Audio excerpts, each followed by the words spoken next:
Évangile de Jésus-Christ selon saint Luc. En ce temps-là, Jésus disait aux disciples, un homme riche avait un gérant qui lui fut dénoncé comme dilapidant ses biens.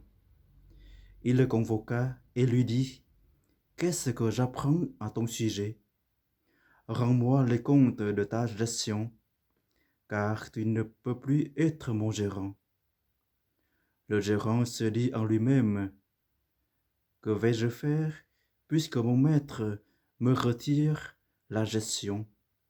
Travailler la terre, je n'en ai pas la force. Mendier, j'aurai honte. Je sais ce que je vais faire, pour qu'une fois renvoyé de ma gérance, les gens m'accueillent chez eux. Il fit alors venir un par un ceux qui avaient des dettes envers son maître. Il demanda au premier, « Combien dois-tu à mon maître ?» Il leur répondit, « 100 barils d'huile. » Le gérant lui dit, « Voici ton reçu, vite, assieds-toi et écris 50. » Puis il demanda à un autre, « Et toi, combien dois-tu » Il répondit, « 100 sacs de blé. » Le gérant lui dit, « Voici ton reçu, écris 80. » Le maître fit l'éloge de ce gérant malhonnête, car il avait agi avec habileté. En effet, les fils de ce monde sont plus habiles entre eux que les fils de la lumière. Acclamons la parole de Dieu. Chers frères et sœurs, c'est une parabole étrange. À la fin, le maître fait un compliment de son gérant malhonnête, mais il n'affirme pas que la fin justifie les moyens. En réalité, ici, dans cette parabole, la fin et les moyens sont mauvais.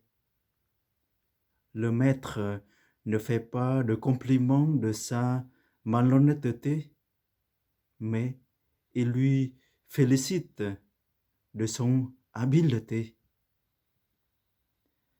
L'habileté est une capacité, une qualité profitable à développer. Agir avec habileté, c'est agir avec sagesse et discernement. Jésus nous reproche d'être des fils de la lumière, mais nous ne sommes pas habiles pour son royaume. Comment sommes-nous adroits dans les choses terrestres qui passent et maladroits pour la fortune céleste, que les mythes ne les rognent pas. Nous expérimentons que nous écoutons et nous répondons rapidement aux propositions du mal, et nous sommes souvent en retard à l'inspiration de l'Esprit Saint. L'esprit tordu savent utiliser cette capacité, l'habileté, pour son compte.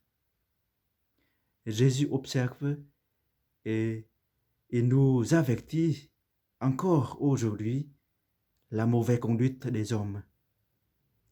Parce-ci existe des fourberies dans la société, des tromperies dans nos familles et des duperies dans les communautés et enfin en nous-mêmes, dans notre cœur.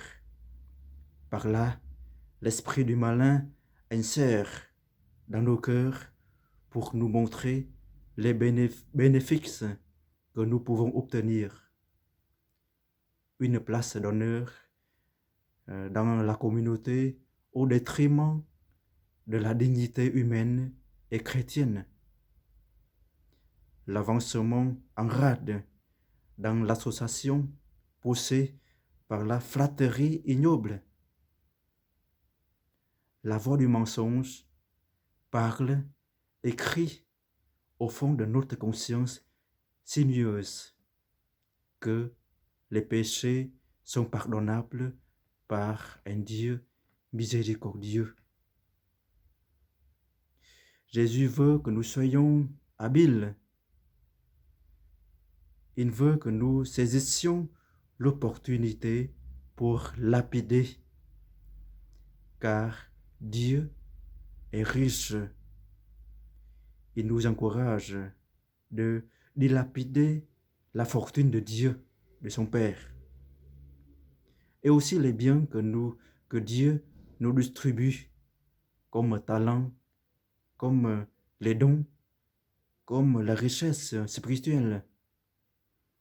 Il nous invite à être habiles pour le bien des autres.